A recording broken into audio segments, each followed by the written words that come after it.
Vikings survived some of the harshest winters on Earth, not because they were fierce warriors, but because their engineering kept them alive when blizzards buried entire settlements.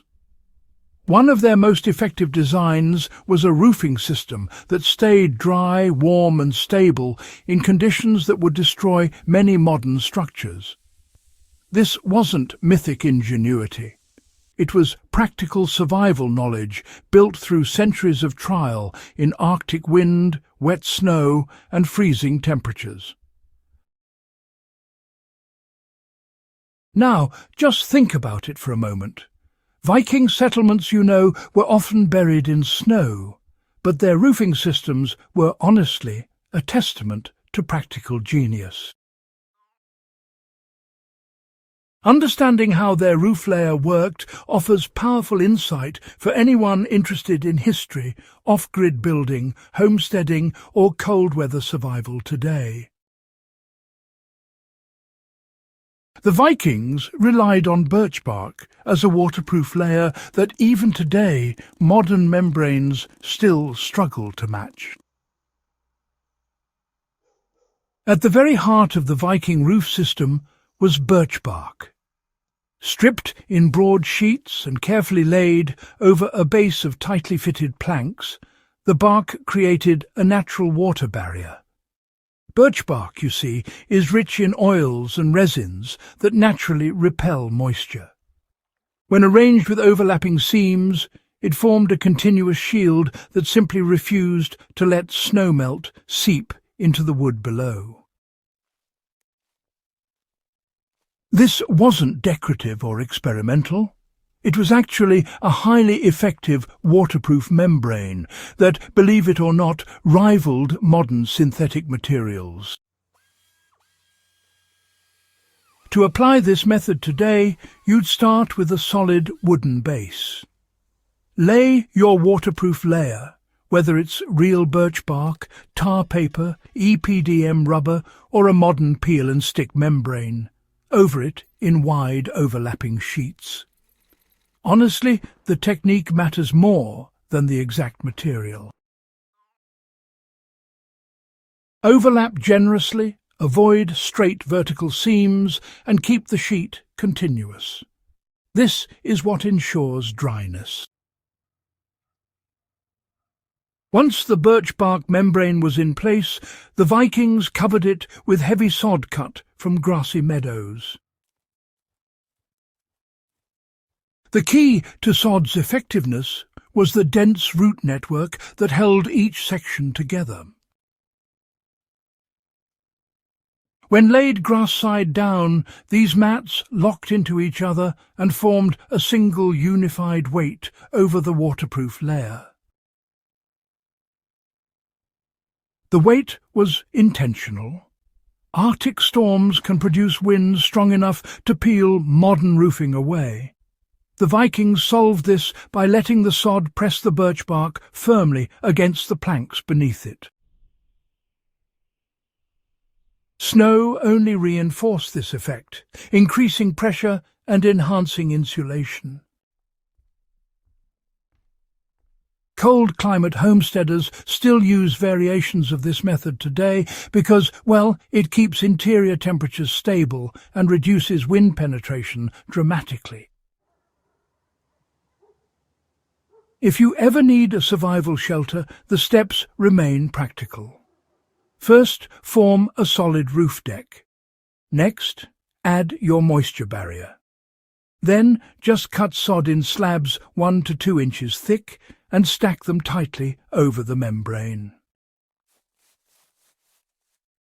Even with crude tools, this technique produces a roof that withstands cold, wind and meltwater. Viking roofs were not sharply pitched like many modern designs.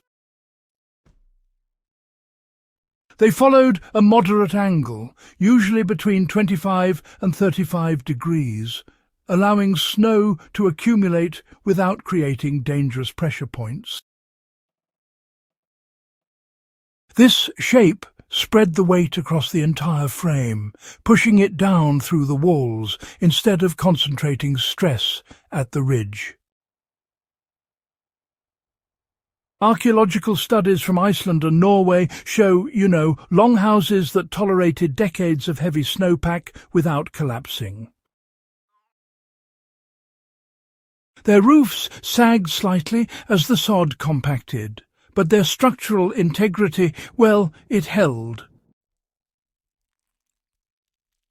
That is precisely why modern off-grid builders in polar regions often copy this shape. If you're constructing a shelter where winter storms are severe, using a moderate pitch instead of a steep A-frame is honestly a practical choice. It keeps heat in and distributes snow load more safely. Cold climates introduce a hidden threat. Moisture rising from inside a warm house can reach the cold roof layer, freeze, expand, and slowly destroy the structure.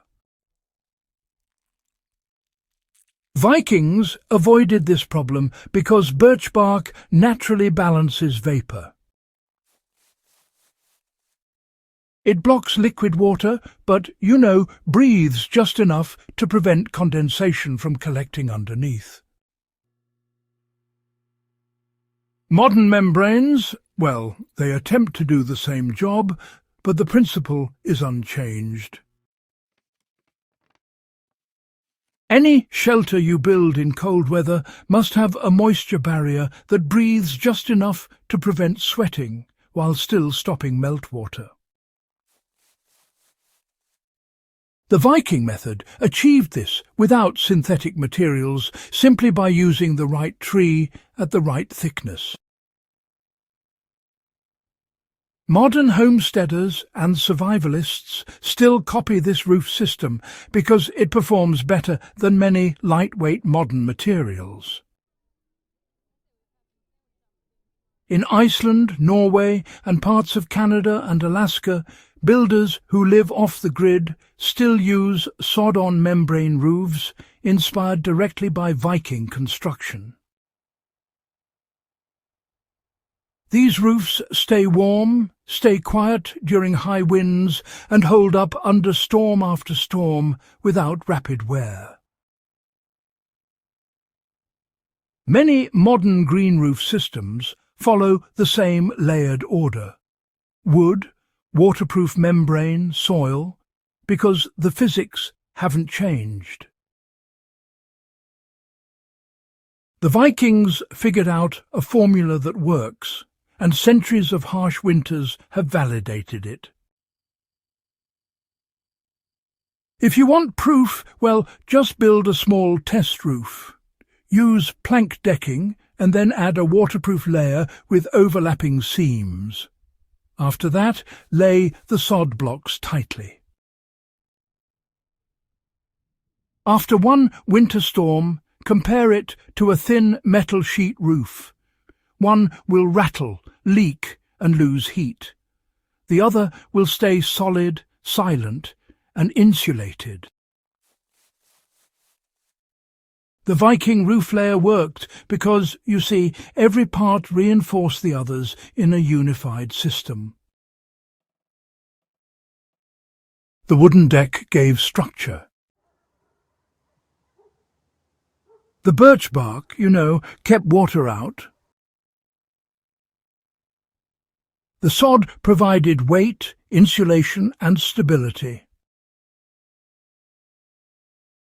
The angle balanced snow load. Each layer had a job, and each job mattered. The result was a roof that stayed dry through Arctic blizzards long before weatherproofing became a modern science. If you value deep historical knowledge that still has practical modern use, make sure you subscribe, share this video, and help the channel continue bringing forgotten engineering back to life.